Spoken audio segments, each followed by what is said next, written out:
प्रिय बच्चों, सुप्रभातम। मैं प्रभुदयाल मिश्रा, वरिष्ठ अध्यापक, राजकीय वरिष्ठ उपाध्याय संस्कृत विद्यालय मोरिजा ई कक्षा में आपका हार्दिक स्वागत करता हूँ।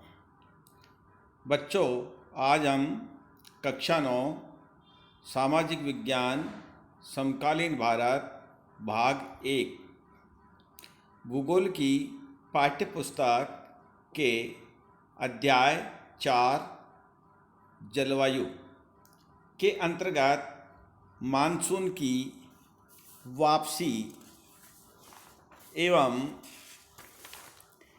वर्षा का वितरण तथा मानसून एकता का परिचायक, इन बिंदुओं के ऊपर अध्ययन करेंगे। इन बिंदुओं के बारे में अध्ययन करेंगे।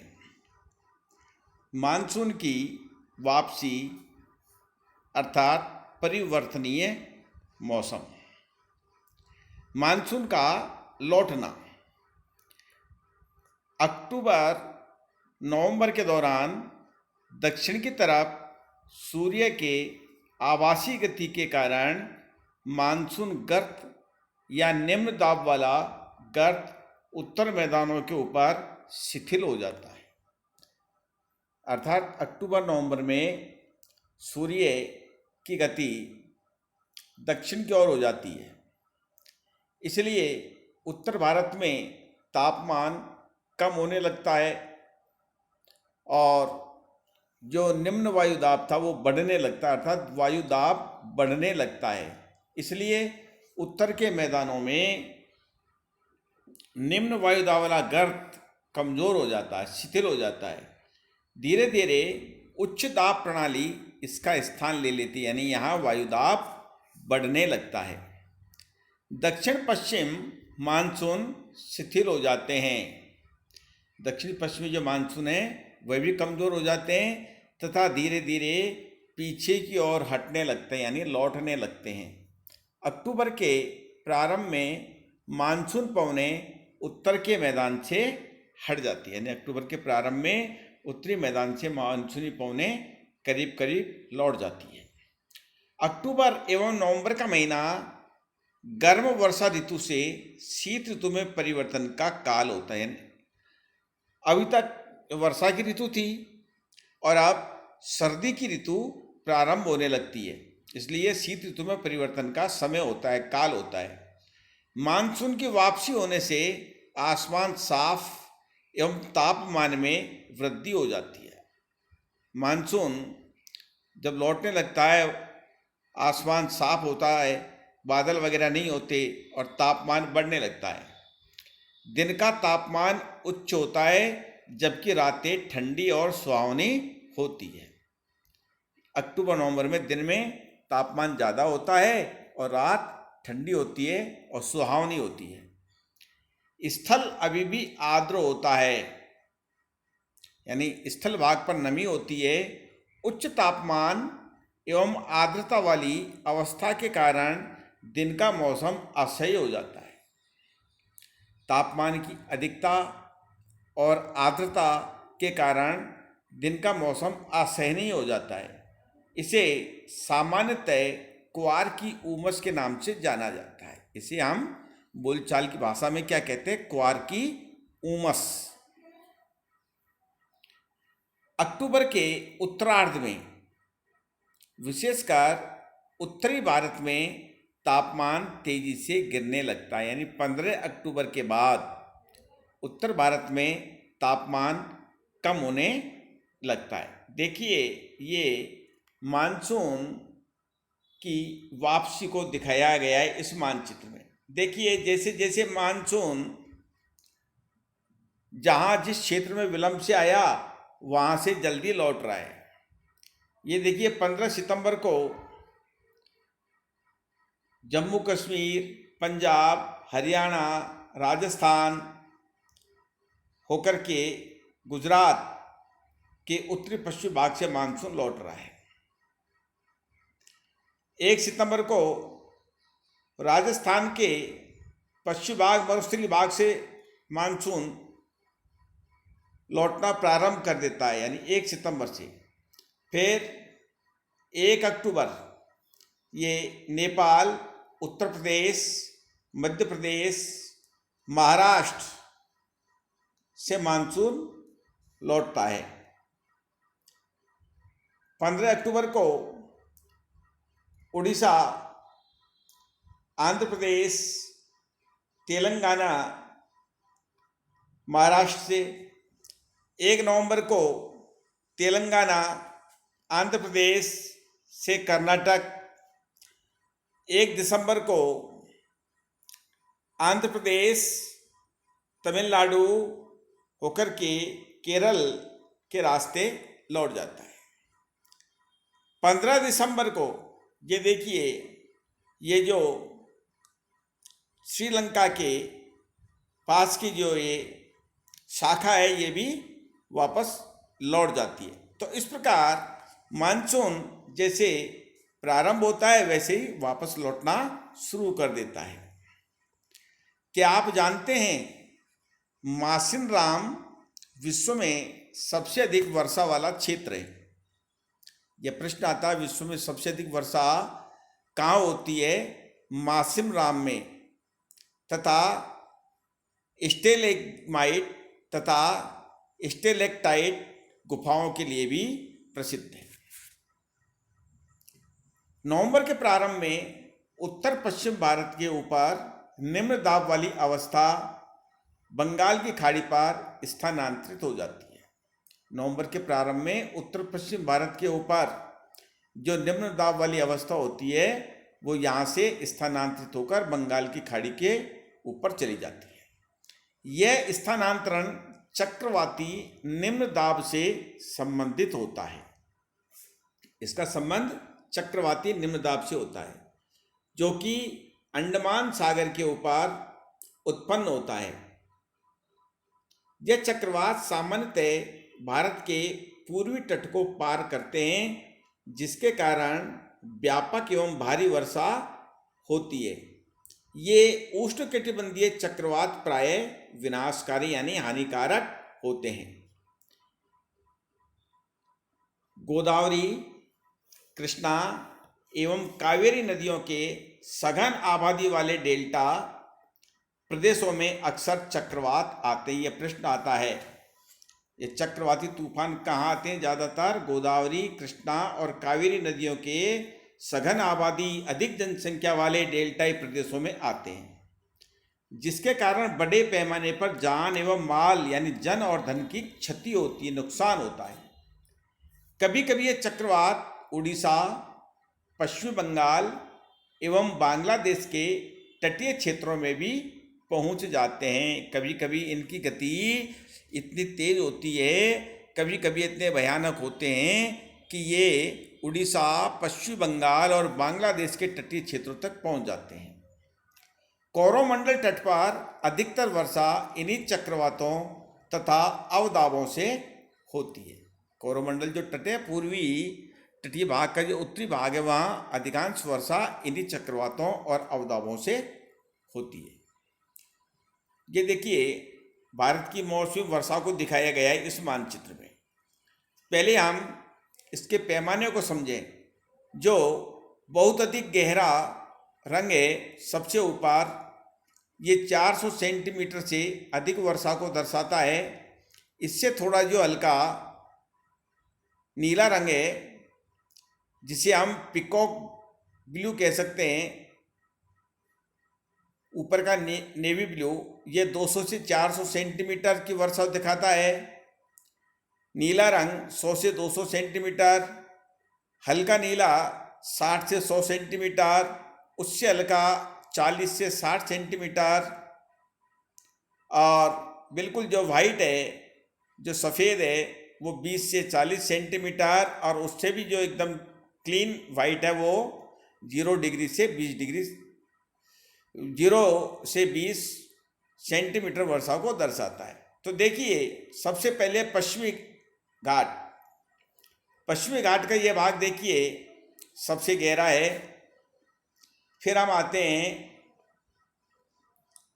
ये देखिए बांग्लादेश के ऊपर मेघालय वाला भाग, यहाँ 400 सेंटीमीटर से अधिक वर्षा होती है।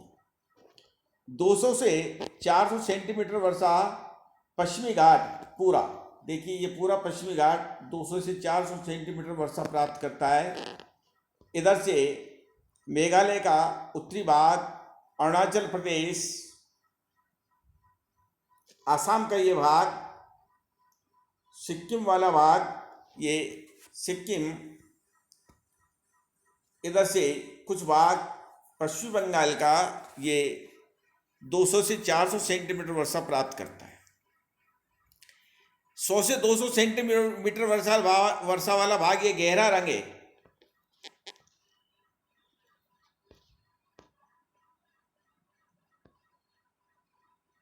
साठ से 100 सेंटीमीटर वाला भाग, ये इस गहरे रंग के बाद ये भाग है जहाँ 60 से 100 सेंटीमीटर वर्षा होती है।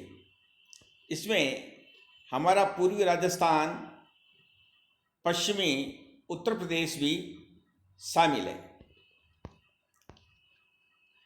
40 से 60 सेंटीमीटर वर्षा वाला भाग, देखिए यहाँ ये जो भाग है पश्चिमी घाट का पूर्वी तट, कुछ भाग तमिलनाडु का है, कुछ कर्नाटक का है, महाराष्ट्र का भाग है। ये कम वर्षा वाले भाग हैं। 20 से 40 सेंटीमीटर वाला भाग इधर से तमिलनाडु का भाग है।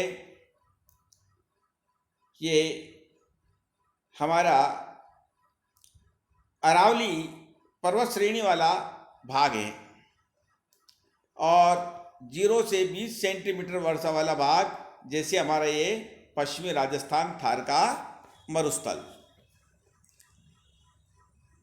भारत में वार्षिक वर्षा को भी हम इसी प्रकार देखते हैं। देखिए सबसे ऊपर जो गहरा नेवी ब्लू कलर है, ये 400 सेंटीमीटर से अधिक वर्षा, इसमें पश्चिमी घाट का पश्चिमी तट, ये देखिए इसमें हम देख रहे हैं मेघालय वाला भाग, अरुणाचल प्रदेश का भाग है, असम का भाग है। ये 400 सेंटीमीटर से अधिक वर्षा प्राप्त करता है। 200 से 400 सेंटीमीटर वर्षा वाला भाग ये पश्चिमी घाट है पूरा।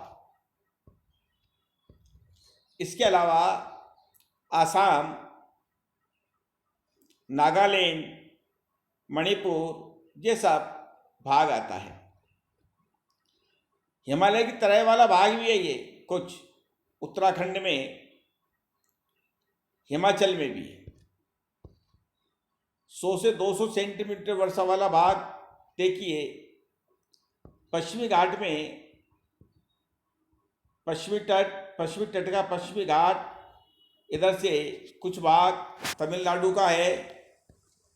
फिर ये पूरा भाग आ गया जिसमें पश्चिम बंगाल है, उड़ीसा है, बिहार है, उत्तर प्रदेश है, उत्तराखंड है।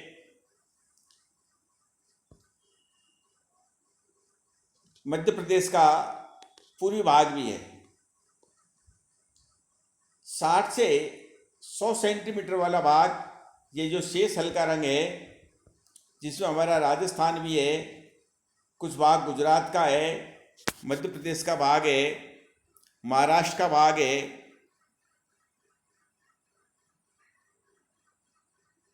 ये देखिए तमिलनाडु का भाग है, कर्नाटक है।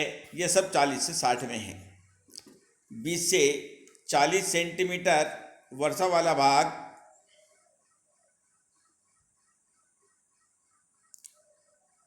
ये जो अरावली, हमारे जो ये भाषा शब्द लिखा हुआ है, यहाँ जो 40 से 60 सेंटीमीटर वर्षा होती है, इसके पीछे और पश्चिमी राजस्थान का मरुस्थलीय भाग से पहले ये भाग है। 0 से 20 सेंटीमीटर वर्षा वाला भाग, पश्चिमी राजस्थान का ये जो भाग है, मरुस्थलीय भाग है, ये 0 से 20 सेंटीमीटर वर्षा प्राप्त करता है। वर्षा का वितरण वितरण कहते हैं वर्षा का बंटवारा। पश्चिमी तट के भागों एवं उत्तरी पूर्वी भारत में लगभग 400 सेंटीमीटर वर्षा होती है, किंतु पश्चिमी राजस्थान एवं इससे सटे यानी इससे लगे पंजाब, हरियाणा एवं गुजरात के भागों में 60 सेंटीमीटर से भी कम वर्षा होती है। इस प्रकार हमारे देश में सभी जगह वर्षा समान नहीं होती। दक्षिणी पठार के आंतरिक भागों एवं सह्याद्री के पूर्व में भी वर्षा की मात्रा समान रूप से कम होती है। इन क्षेत्रों में वर्षा की मात्रा कम क्यों होती है? जम्मू कश्मीर के लेह में भी वर्षण की मात्रा यानी वर्षा की मात्रा काफ़ी कम है। देश के शेष हिस्से में वर्षा की मात्रा मध्यम रहती है। हिमालयी क्षेत्रों में हिमपात तक ही सीमित होता है, यानी हिमपात जो बर्फ गिरती है वो हिमालय क्षेत्रों में ही गिरती है। मानसून की प्रकृति के परिणाम स्वरूप एक वर्ष से दूसरे वर्ष होने वाले वार्षिक वर्षा की मात्रा में भिन्नता होती है, यानी हर वर्ष वर्षा समान नहीं होती। हर वर्ष वर्षा समान नहीं होती, हर वर्ष वर्षा की मात्रा में अंतर आता है। वर्षा की कुछ विषमता निम्न वर्षा वाले क्षेत्र जहाँ वर्षा कम होती है, जैसे राजस्थान, गुजरात के कुछ भाग, पश्चिमी घाटों के वृष्टि छाया प्रदेशों में अधिक पाई जाती है। यानी वर्षा की जो विषमता है वो राजस्थान, गुजरात के पश्चिमी भाग और पश्चिमी घाट के वृष्टि छाया प्रदेशों में अधिक पाई जाती है। अतः अधिक वर्षा वाले क्षेत्रों में बाढ़ अधिक आती है। जहाँ वर्षा अधिक होती है वहाँ हर वर्ष बाढ़ आती है, बाढ़ अधिक आती है। जबकि निम्न वर्षा वाले क्षेत्रों में जहाँ वर्षा कम होती है वहाँ हमेशा सूखे की आशंका, सूखे की संभावना बनी रहती है। मानसून एकता का परिचायक। देखिए, ये जो मानसून है ये हमारे देश में एकता का परिचायक है। आप पहले पढ़ चुके हैं कि हिमालय अत्यंत ठंडी पवनों से भारतीय उपमहाद्वीप की रक्षा करता है। हमने इस पाठ के प्रारंभ में ही पढ़ा है कि साइबेरिया से, मध्य एशिया से आने वाली ठंडी बर्फीली हवाओं को रोककर हिमालय भारतीय उपमहाद्वीप की रक्षा करता है। यानी इन ठंडी हवाओं से, बर्फीली हवाओं से हमारे देश की हिमालय रक्षा करता है। इसके कारण अपेक्षाकृत उच्च अक्षांशों के बावजूद उत्तरी भारत में निरंतर ऊंचा तापमान बना रहता है। इसलिए अधिक अक्षांशों के बीच होते हुए भी तापमान अधिक रहता है। इसी प्रकार प्रायद्वीपीय पठार में तीनों ओर से समुद्रों के प्रभाव के कारण न तो अधिक गर्मी पड़ती है और न अधिक सर्दी। पूर्व में बंगाल की खाड़ी, पश्चिम में अरब सागर और दक्षिण में हिंद महासागर, ये तीनों ओर समुद्र होने के कारण, समुद्री प्रभाव के कारण प्रायद्वीपीय पठारी क्षेत्र में न अधिक सर्दी पड़ती है न अधिक गर्मी पड़ती है।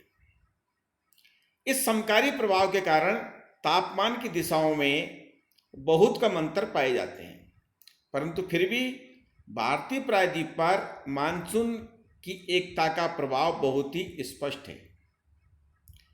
पवन की दिशाओं का ऋतुओं के अनुसार परिवर्तन, यानी जो वायु की दिशाएं हैं वो ऋतुओं के अनुसार बदलती हैं। उनसे संबंधित ऋतु की दशा ऋतु चक्रों को एक लय यानी एक सा प्रदान करती है। वर्षा की अनिश्चितताएं तथा उसका असमान वितरण मानसून का एक विशिष्ट गुण है, एक विशिष्ट लक्षण है। वर्षा का कभी निर्धारित समय से पहले आना, कभी बाद में आना, जल्दी चले जाना, विलंब से आना, जल्दी चले जाना, कभी औसत वर्षा से कम होना, कभी औसत वर्षा से अधिक होना, ये सब अनिश्चितताएं हैं, अनियमितताएं।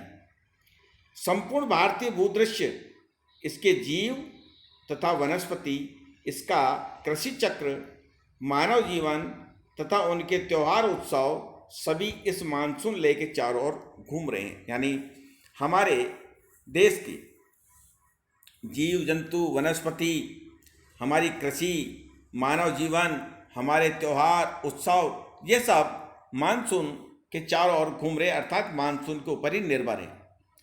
उत्तर से दक्षिण तथा पूर्व से पश्चिम तक संपूर्ण भारतवासी प्रतिवर्ष मानसून के आगमन की प्रतीक्षा करते हैं। यानी पूर्व से पश्चिम, उत्तर से दक्षिण तक सभी लोग, हर भारतवासी मानसून की इंतजार करता है। ये मानसूनी पवनें हमें जल प्रदान करती है, यानी पानी देती है, और इसी जल से कृषि की प्रक्रिया में तेजी आती है, यानी कृषि की प्रक्रिया बढ़ जाती है एवं संपूर्ण देश को एक सूत्र में, यानी एकता के सूत्र में बांधती है। नदी घाटियां जो इन जलों का संवहन करती है, उन्हें भी एक नदी घाटी इकाई का नाम दिया जाता है।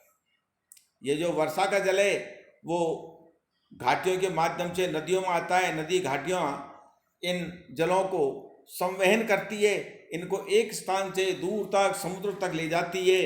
इस प्रकार उन्हें भी एक नदी घाटी इकाई का नाम दिया जाता है।